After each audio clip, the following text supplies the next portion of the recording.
Boa noite, pessoal. Alessandro, tudo bem? Boa noite. Uma live hoje muito bacana com meu grande amigo aí, professor René de Souza. Vitória, Elaine, boa noite. Vou esperar o doutor René entrar aí.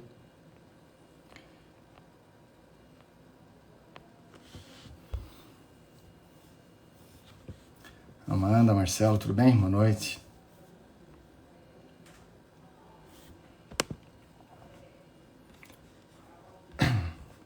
Fala, René. René já está na área. Pessoal, vamos falar hoje um tema importantíssimo, né? Vamos falar aí da questão da prisão temporária, um tema super importante. Paulo também está na área. O Jean está perguntando a pauta de hoje. Nós vamos falar sobre prisão temporária, Jean. Fala, René. Tudo jóia, meu amigo? E aí, Eduardo, meu amigo, tudo jóia? Bem, graças a Deus. Boa noite a todos aí que estão prestigiando a nossa fala, né, Eduardo? Isso aí, o pessoal está entrando ainda. René, obrigado mais uma vez, viu, por poder participar aí comigo. Uma live, né, que a gente já estava agendando há um tempo, mas estava difícil de conciliar nossas agendas, né? Você estava num congresso importante do Ministério Público semana passada. Vi que uma das suas propostas foram aprovadas lá, né? Sua proposta, parabéns aí, muito bacana. Então, obrigado, viu, pela participação. Acho que é um tema super importante, um tema recentíssimo aí, julgado pelo Supremo em fevereiro, que é bom a gente apresentar aí para os nossos seguidores aí. Imagina, Eduardo, seu convite não é um convite, né? Na verdade, é praticamente uma condução coercitiva. O sujeito tiver um mínimo de juízo, ele cumpre e ainda, se for o caso, agradece, mesmo que contrariar esse tipo de coisa.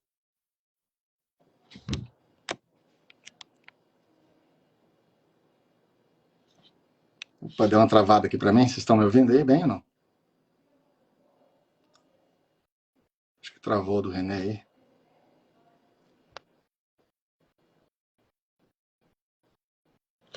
Agora não sei se fui eu que caí. Vocês estão me vendo aí, pessoal? Como é que tá o som e o áudio para vocês? E a imagem? Normal? Dá um retorno, por favor. Ah, ele caiu, né? Beleza. Então vamos esperar. O René tá voltando aqui. Beleza, vamos lá.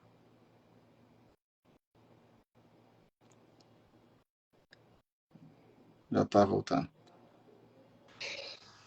Aí, René, caiu um pouquinho sua conexão aí, né?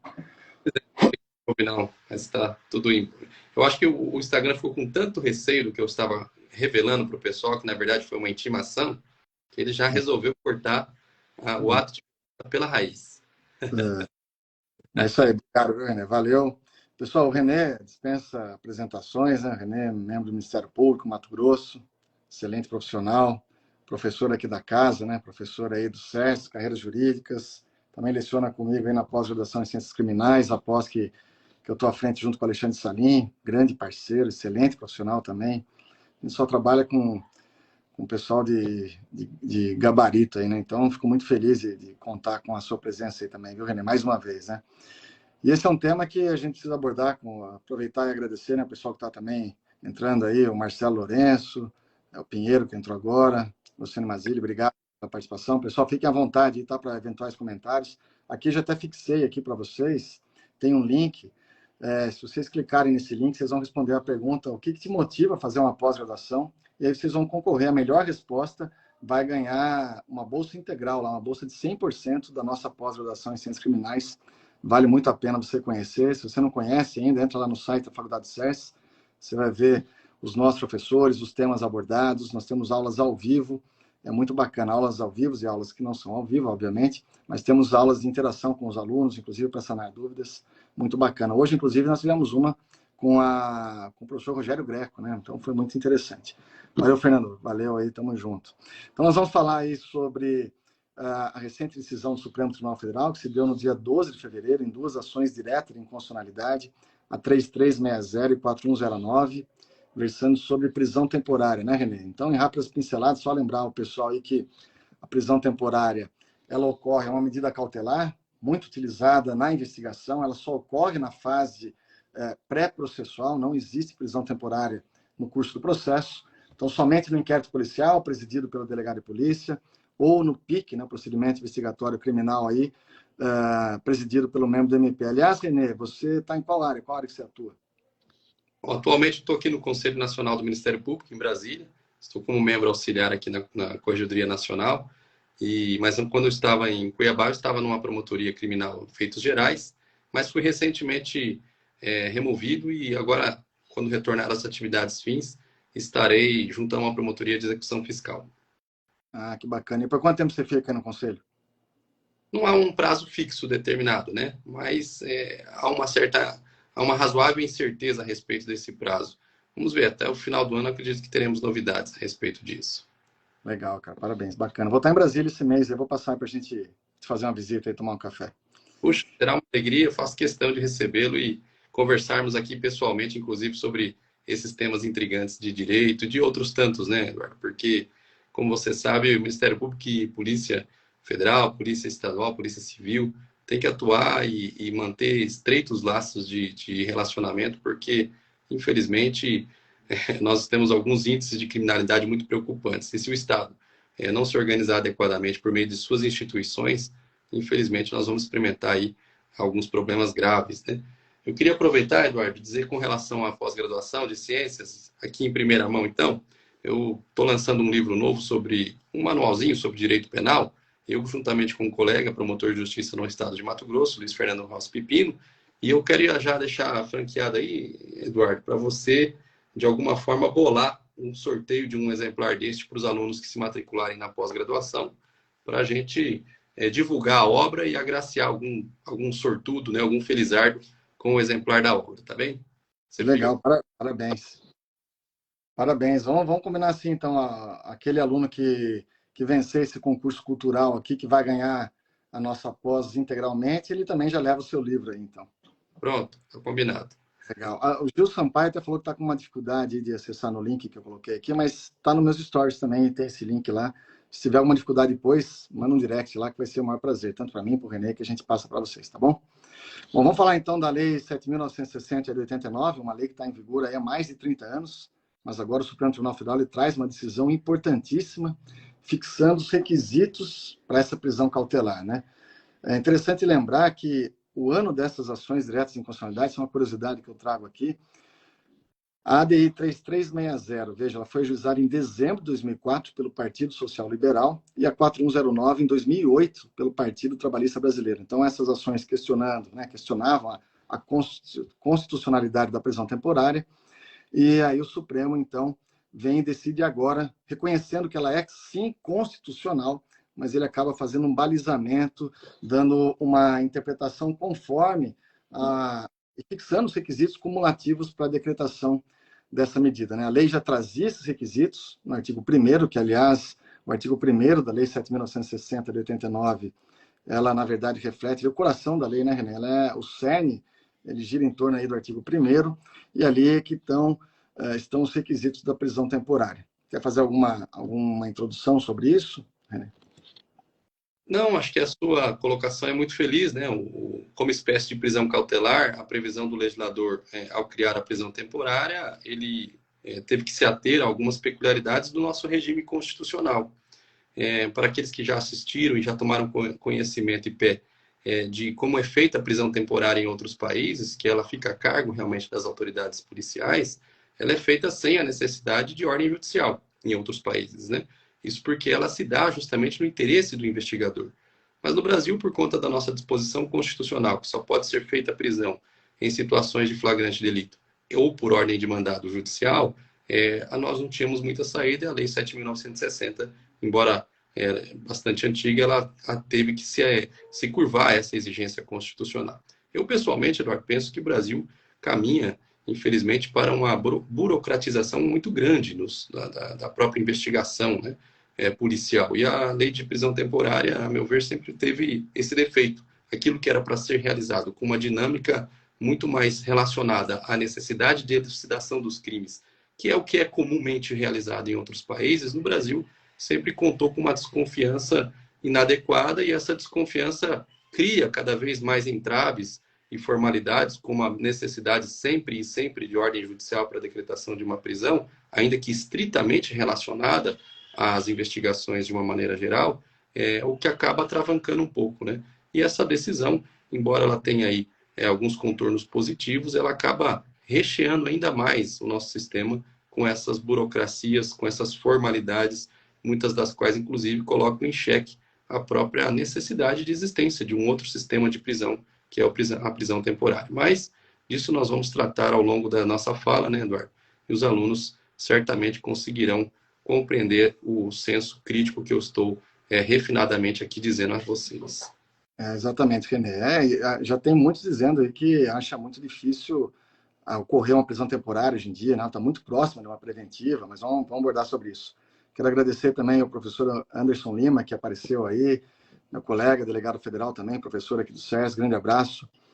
Bom, vamos lá então, falar do artigo 1º, né? O artigo 1º, então, vai trazer o cerne da controvérsia, os requisitos da prisão temporária, e ele prevê, vou dizer rapidamente aqui, quem seria interessante o pessoal acompanhar a legislação. O artigo 1º, o legislador, então, anuncia que tem 3 requisitos, 3 incisos ali na prisão temporária. Inciso 1º vai dizer quando for imprescindível para as investigações do inquérito policial, a gente sabe que abrange também o procedimento investigatório criminal, então, uma cautelar aí exclusiva da fase investigativa. Inciso 2º, quando o indiciado não tiver residência fixa ou não fornecer elementos necessários ao esclarecimento de sua identidade.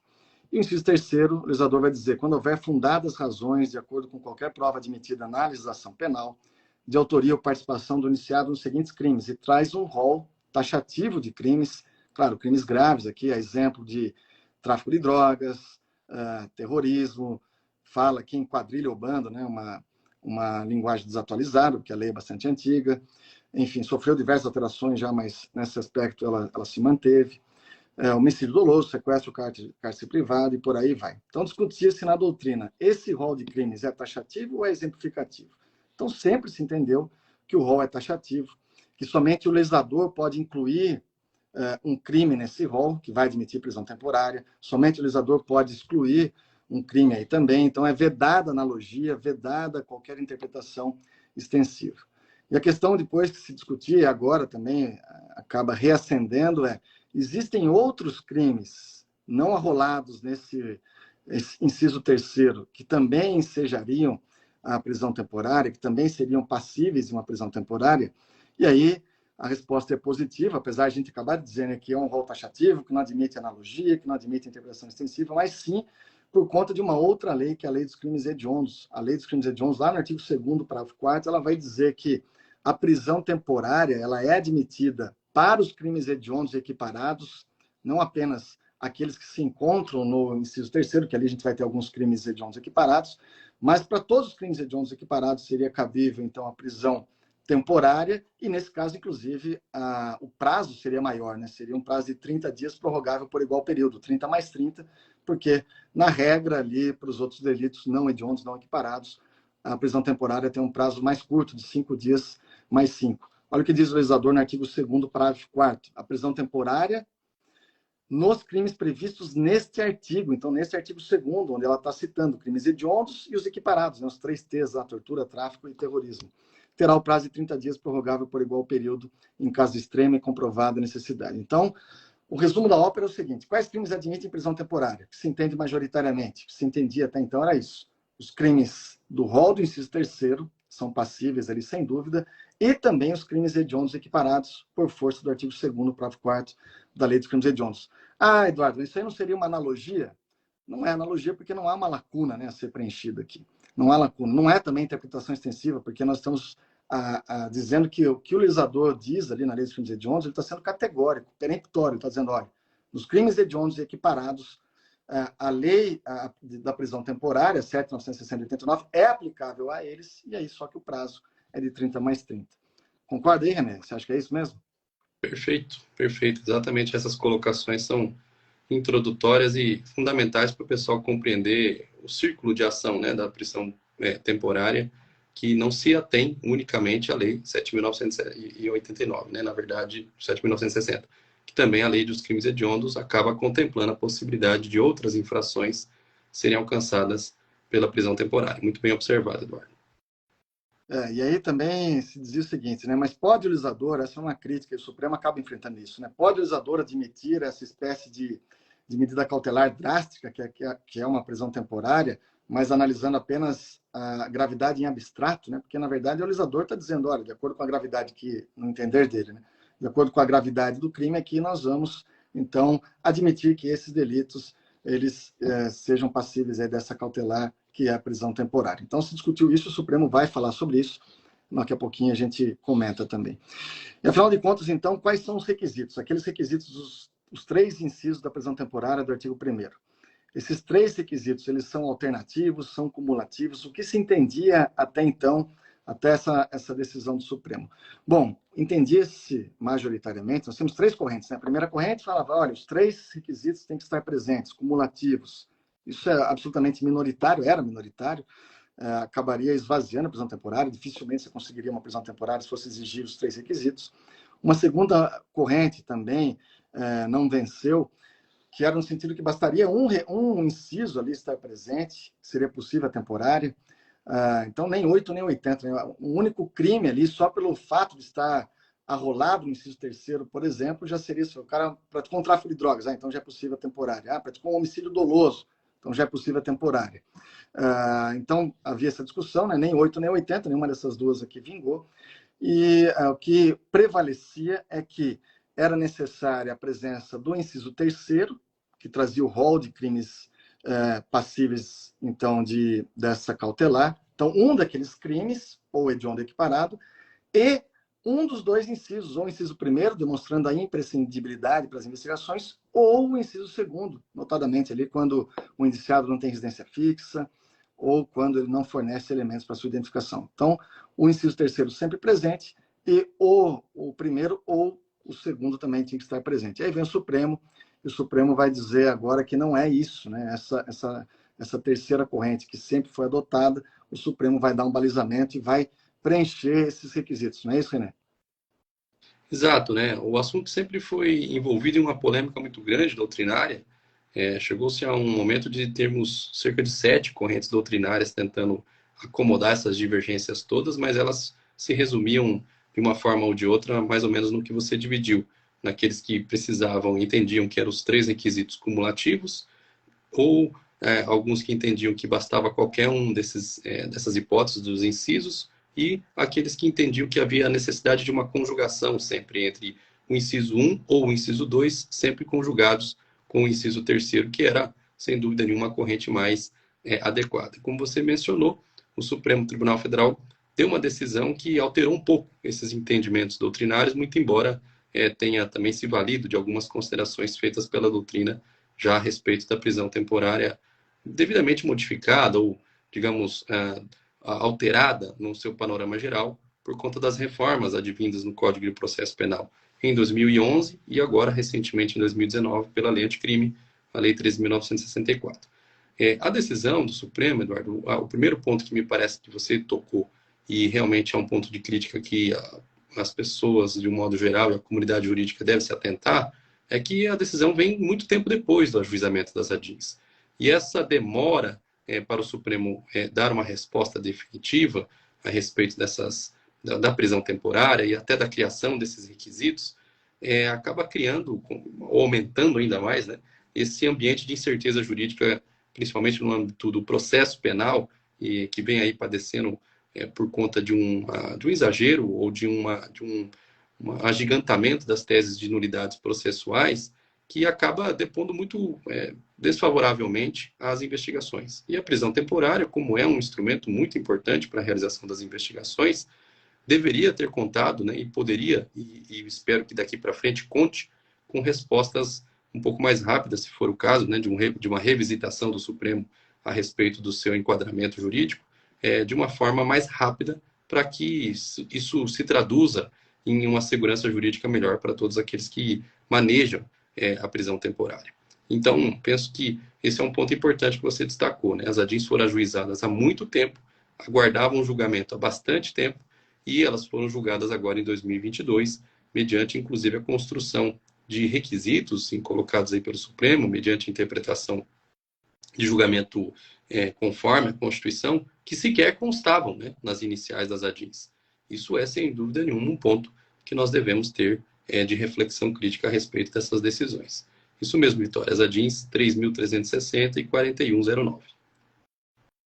Muito bem. Pessoal, para quem está chegando agora, só para dizer que eu deixei fixado aqui um link.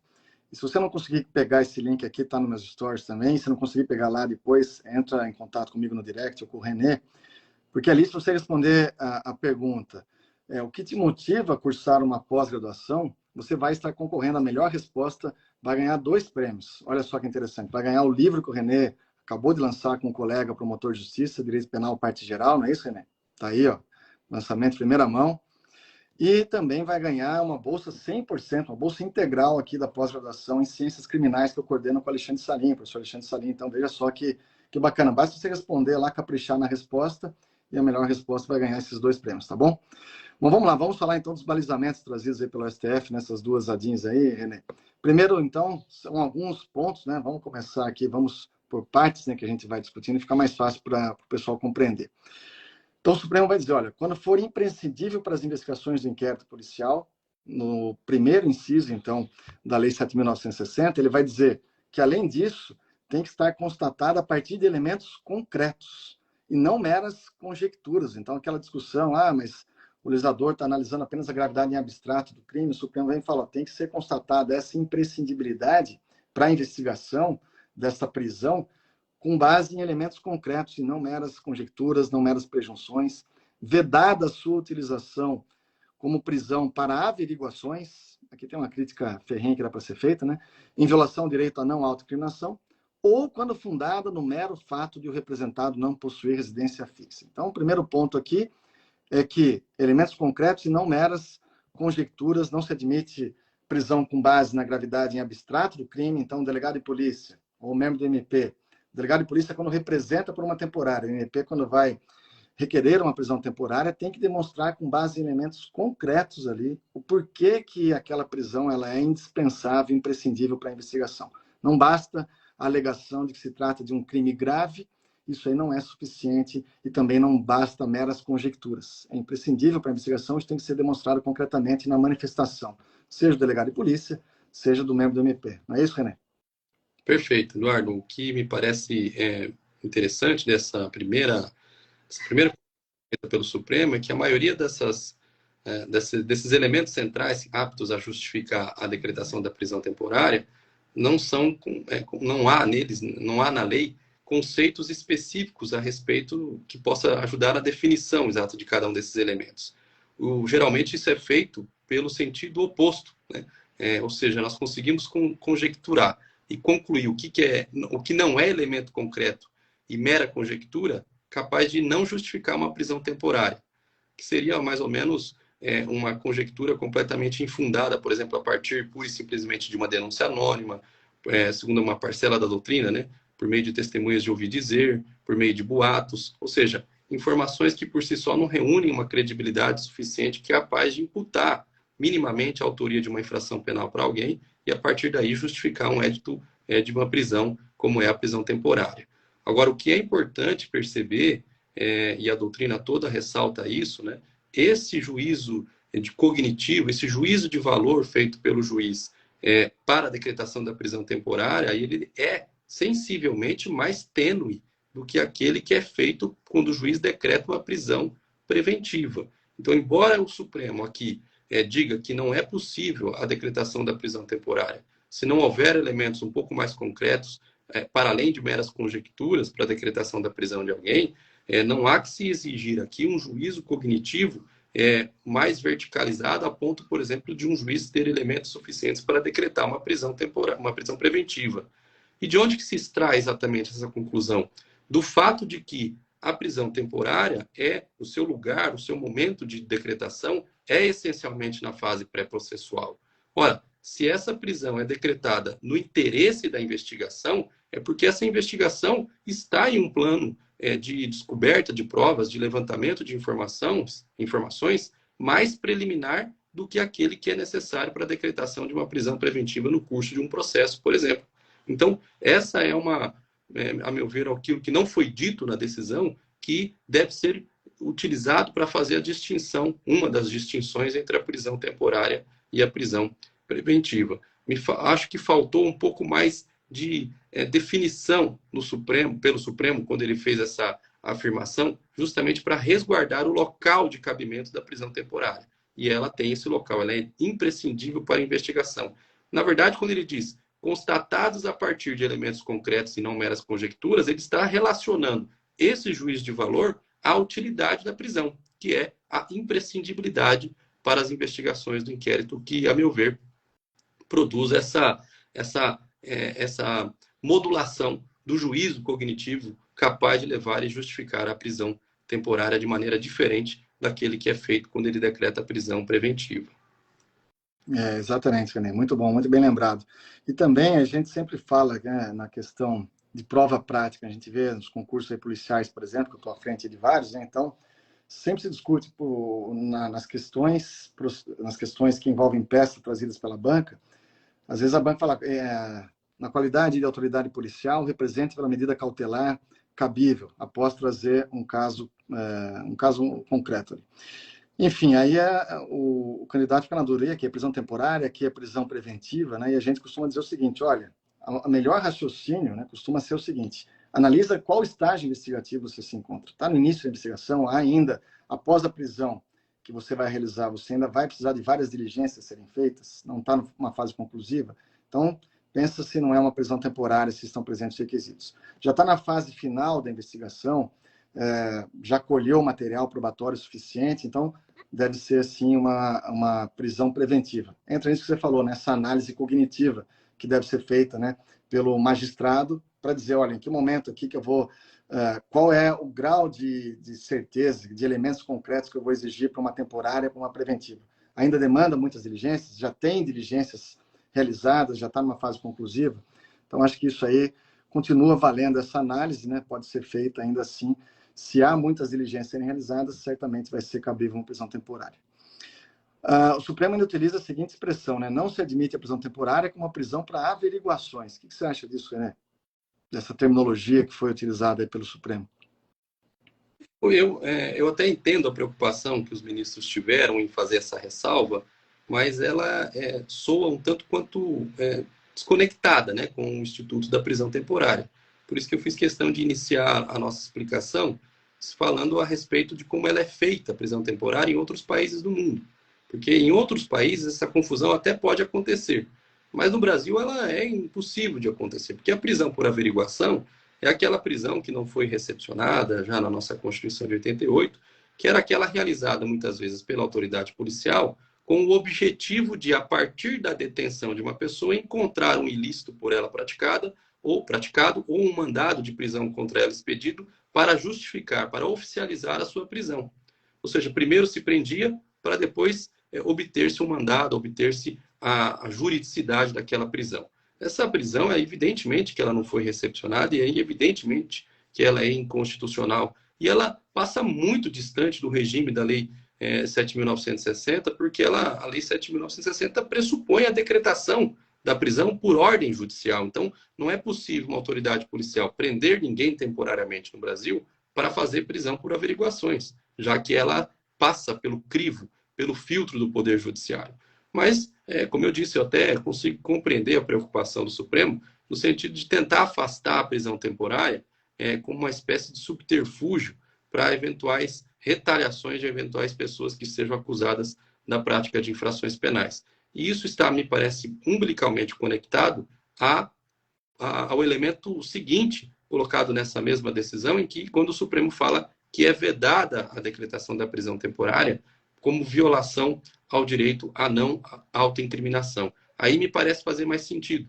Ele veda a prisão por averiguação no sentido, olha, não pode decretar a prisão temporária de ninguém, a autoridade policial representa e o juiz não pode decretar, quando isso tem um objetivo escuso, ainda que disfarçado, pura e simplesmente realizar um interrogatório de alguém. Quando, na verdade, essa hipótese, prender alguém para ser meramente interrogado, já foi, inclusive, pelo Supremo, é um expediente ilegal. E é ilegal, segundo o Supremo, porque a pessoa não pode ser compelida a ser interrogada, já que a ela assiste o direito de permanecer em silêncio. Nessa conjugação, eu consigo encontrar um sentido mais útil, sabe, Eduardo, dessa expressão prisão por averiguações. Mas, de um modo geral, fica o alerta para todos de que não é possível, em hipótese nenhuma no Brasil, realizar a decretação de prisão de quem quer que seja, prisões, por exemplo, relacionadas a mera averiguações com relação à vida pregressa de alguém.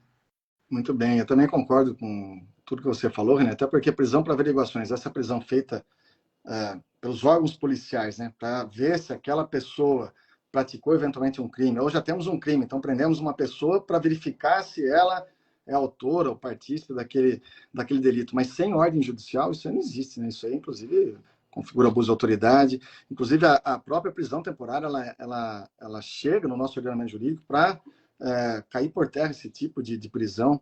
Enfim, então, me parece aí bastante desconectada, gostei dessa expressão que você utilizou em nosso ordenamento jurídico, essa expressão aqui utilizada pelos ministros. Mas quando fala de violação do direito à não discriminação, isso aí, de fato, o que acontecia, né? Na prática, aí, eu acabei participando de algumas operações e acompanhando algumas operações no âmbito da Polícia Federal. A gente tinha, então, diversos mandados de prisão temporária expedidas.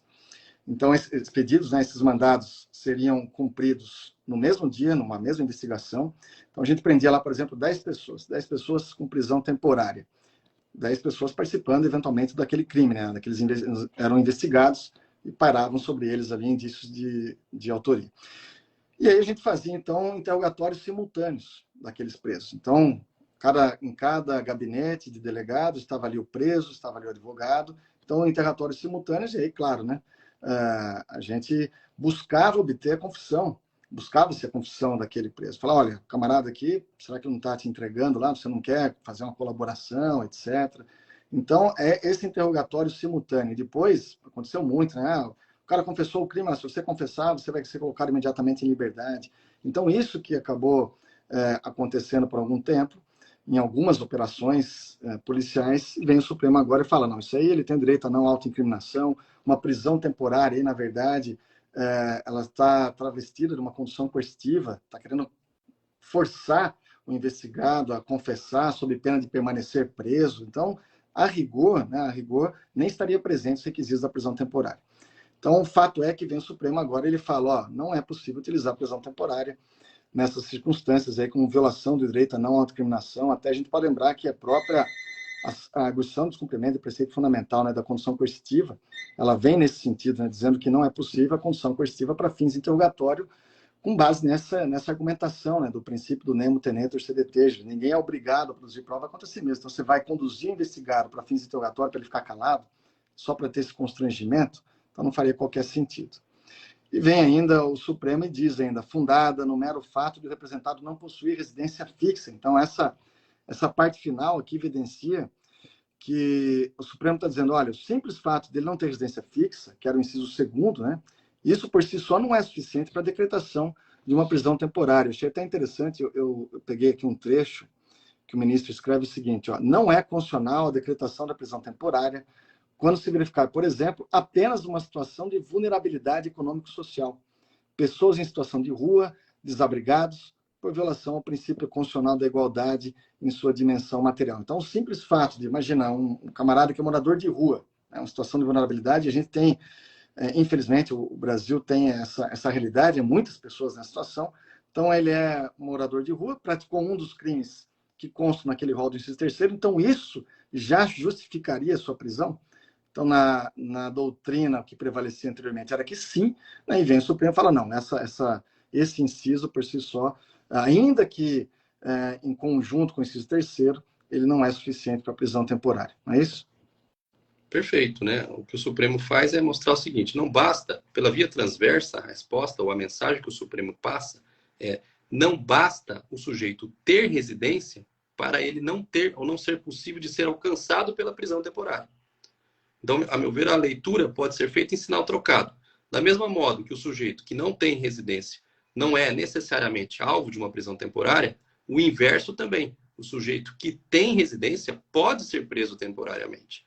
Isso acontece quando há conjugação do inciso 1 com o 3. Essa me parece a maior lição dessa parte final aí do Supremo.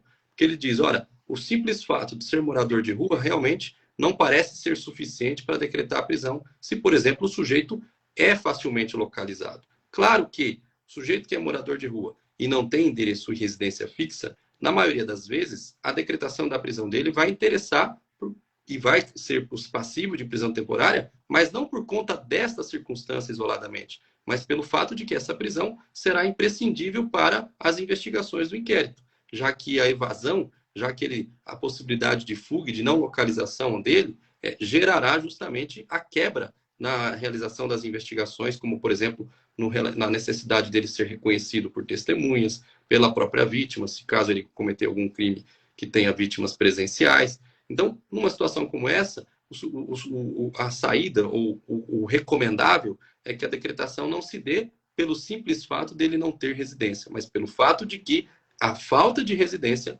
leva à imprescindibilidade da sua prisão para a investigação a ser realizada. E, como eu disse, o mais importante, em sinal trocado, a decisão significa que o sujeito que tem residência fixa não pode invocar, por exemplo, que o inciso 2 dá a ele o direito dele não ser preso temporariamente, já que ele tem residência fixa. Na verdade, esse é um requisito que pode ser dispensado. O que deve ser ressaltado e analisado sempre é a imprescindibilidade da prisão para as investigações pré-processuais. Excelente raciocínio, exatamente. Essa leitura contrário senso, você vai chegar nisso, né? Muito bom. E vem o Supremo, né? Vamos correr aqui por conta do tempo, né? Vem o Supremo e fala também, né? Quando houver fundadas razões, então, vai falar do inciso 3º agora. Fundadas razões de autoria ou participação do indiciado nos crimes previstos no artigo 1º, inciso 3º, é o famoso fumus comissi delicti, né? Vedada analogia ou interpretação extensiva do rol previsto no dispositivo. E aí, René, como é que fica agora, você acha, a questão dos crimes hediondos equiparados, que o Supremo não faz menção a eles, né? Você acha que vai surgir duas correntes aí ou não? Não, acho que não. Acho que você foi preciso na colocação introdutória, né? Na verdade, a analogia e a interpretação extensiva só são aplicáveis em havendo lacuna, em havendo omissão legislativa, né? Nesse caso, não há, porque outra lei simplesmente expressamente contempla a possibilidade de decretação da prisão temporária. Pode ser editada amanhã, depois de amanhã, uma nova lei penal e sem fazer qualquer menção à Lei 7.960, ela dizer que os crimes nela regulados, por exemplo, são passíveis de prisão temporária. Isso não é analogia, é nova previsão legal de utilização do instituto que está regulamentado especificadamente em outra lei. Como nós temos, por exemplo, a delação premiada regulamentada pela Lei 12.850, mas mencionada em várias leis penais esparsas, né? Na Lei dos Crimes Hediondos, no Código Penal, na Lei de Lavagem de Capitais. Isso não significa que elas não seguem o regramento da Lei de Organização Criminosa, muito pelo contrário, né? É justamente aquela lei que minudencia, que explica processualmente como será cabível e será realizada a colaboração premiada. Me parece que é esse o raciocínio. Quando a lei dos hediondos aumenta o rol e prevê outros crimes, ele está simplesmente dizendo quais são os crimes atingidos e alargando esse inciso 3º do artigo 1º da lei da prisão temporária. E, agora, a lei de prisão temporária é o instrumento legislativo utilizado para a regulamentação do Instituto de maneira geral. Então, não me parece que haverá problemas, não. O que o legislador, a decisão do Supremo pode criar de problemas, e isso é um fato, especificadamente com relação ao crime de associação criminosa. É um problema. Aí nós temos um problema. Por quê? Porque a lei fala, porque ela não foi atualizada, a Lei 7.960, ela ainda fala em quadrilha ou bando. E a quadrilha ou bando, para além de uma diferença meramente de nome, ela tinha uma outra, um requisito de 4 pessoas para o cometimento do crime. E a associação criminosa, que é o crime que sucedeu a quadrilha ou bando, tem um requisito menor de 3 anos. Penso que não há, também nesse caso, analogia ou interpretação extensiva, porque há uma continuidade normativa do tipo anterior, quadrilha ou bando, dentro do crime agora de associação criminosa. E nós não podemos emprestar ao fato tipificado pelo legislador a mesma precisão terminológica do nome iuris que o legislador utiliza ao longo do tempo. Me parece que o fato é quem deve ser analisado. Se aquela conduta foi tipificada em outro tipo penal, ou até no caso no mesmo artigo, mas com outro nome iuris, me parece que há uma continuidade normativa capaz de justificar a decretação dessa prisão temporária. Mas desconfio que aí sim, como você falou, vão surgir pelo menos 2 correntes aí, uma sustentando a impossibilidade e a outra possibilidade da decretação da prisão temporária nesses casos. Também concordo. Acho que vai, assim, nesse caso, vai haver duas posições, mas você foi muito feliz aí, muito preciso na sua observação, e eu também sou desse posicionamento. Ó, o Renato Silvano aqui está dizendo que fazer uma pós-graduação é fundamental, o direito é dinâmico, estamos sempre aprendendo. Exatamente, Renato. Penso da mesma forma. O professor Fabiano Mariano está na área aqui. Fabiano, grande amigo, professor de Direito Civil, amigo do mestrado lá em Portugal. Grande abraço, Fabiano. Outro detalhe aqui, vamos lá, Renê. Aí o Supremo vem e fala, ó, além disso, né, tem que ser justificada em fatos novos ou contemporâneos que fundamentem a medida e coloquem entre parênteses ainda o artigo 312, parágrafo 2º do CPP. Né, o Supremo trazendo aqui o princípio da contemporaneidade para a prisão temporária e citando o dispositivo da prisão preventiva. Né?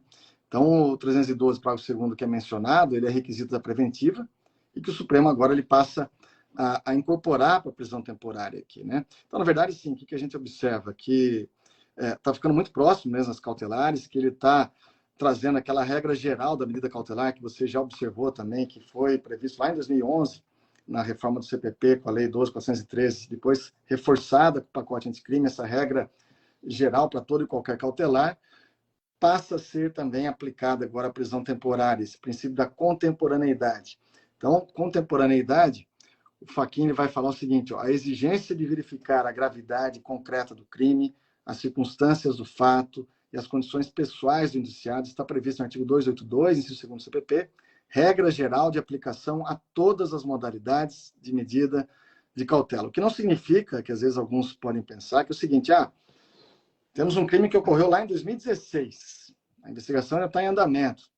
Será que agora, em 2022, não dá para cogitar de uma prisão temporária do investigado? Não, não é isso, né? Você pode ser o caso de prisão temporária desde que você demonstre que existem fatos concretos e contemporâneos. Ele pode estar, por exemplo, ameaçando alguém, né, destruindo provas, enfim, naquele período, naquele momento. Então, são fatos novos, são fatos contemporâneos que admitiriam, sim, a prisão cautelar. Então, tem que ter cautela com isso, né, René?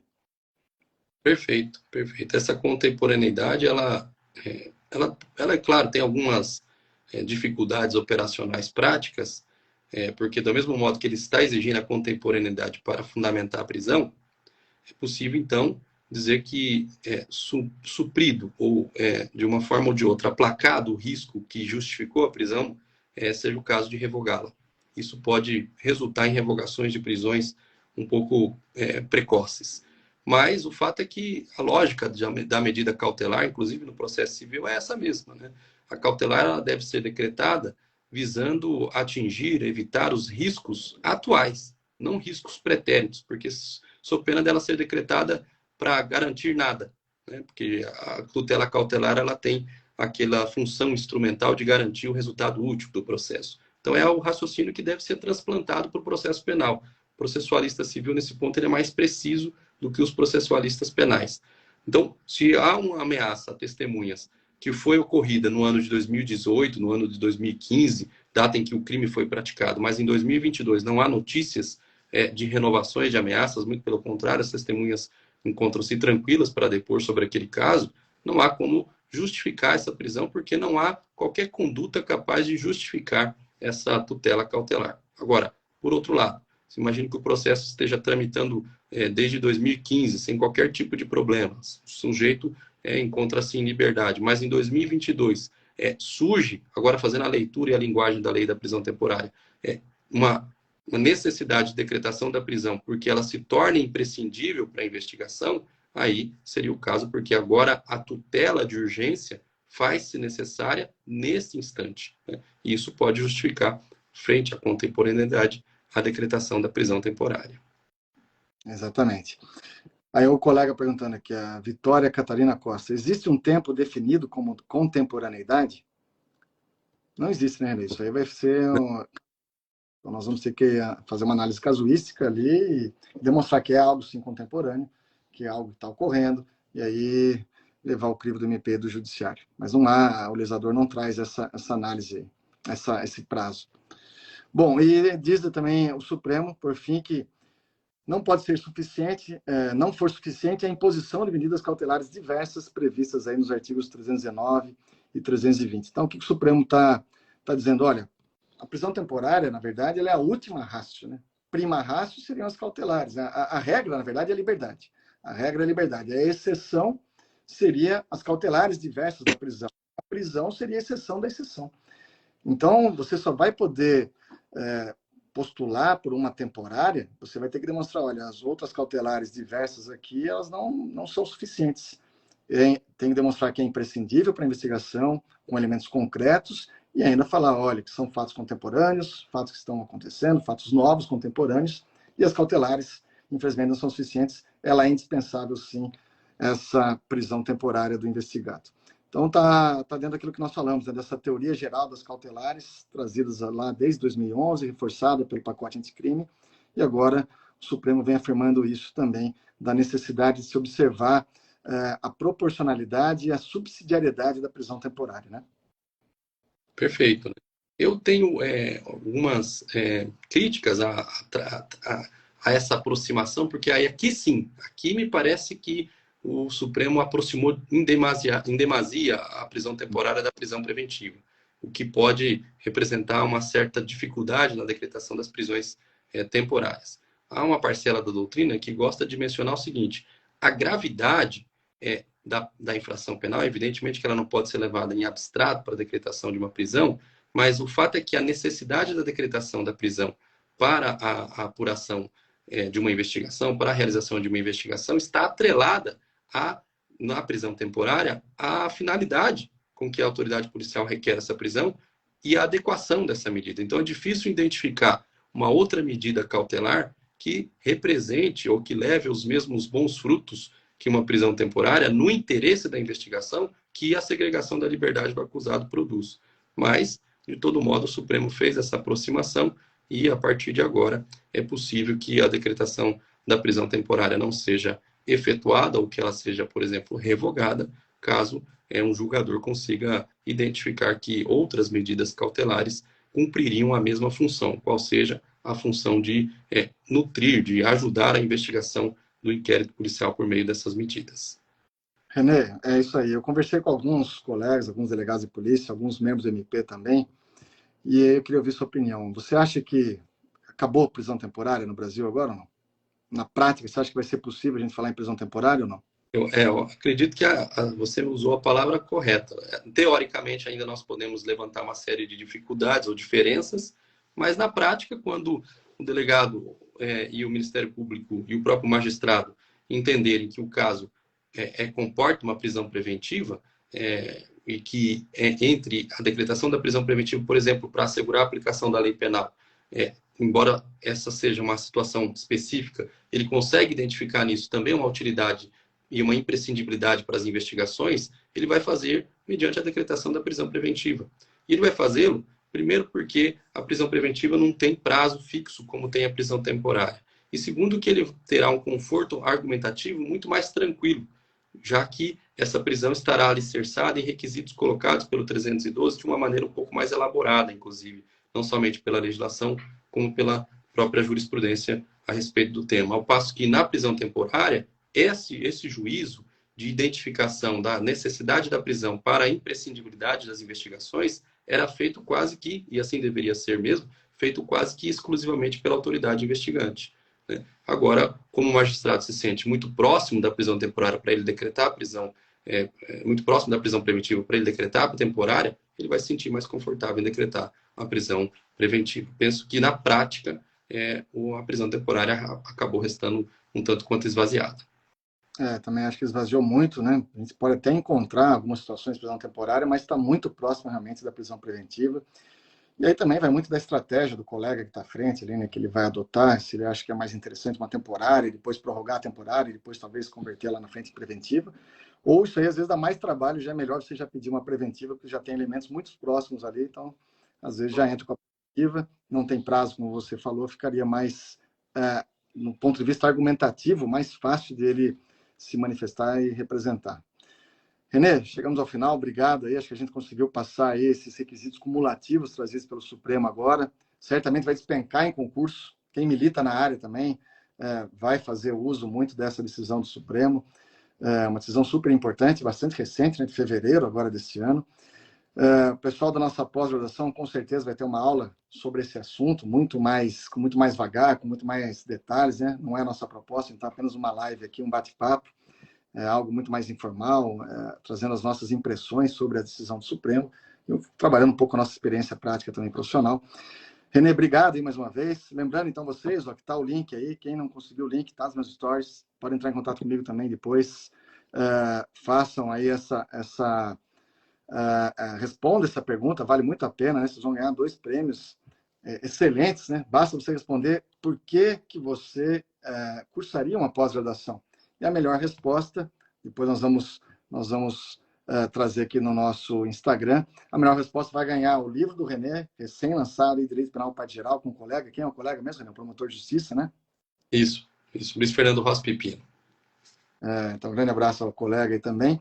E vai ganhar uma bolsa integral da nossa pós-graduação, em 100% pós-graduação em Ciências Criminais. O Alexandre Salim está à frente comigo aí. O René faz parte com algumas aulas.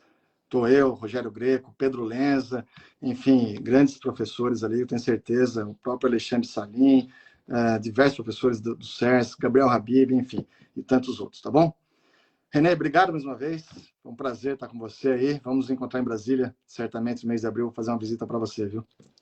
Certamente, Eduardo. Será um prazer. Quem sabe a gente dá uma conversada rápida ali no Supremo Tribunal Federal, dá umas dicas para o pessoal como que uma decisão dessa poderia ter sido proferida. Claro que é uma brincadeira, né, pessoal? Mas, enfim, será uma satisfação e uma alegria recebê-lo aqui, Eduardo. Valeu, René. Grande abraço. Obrigado, viu, pessoal? Fiquem com Deus aí. Vou deixar a live salva, tá bom? Grande abraço. Valeu.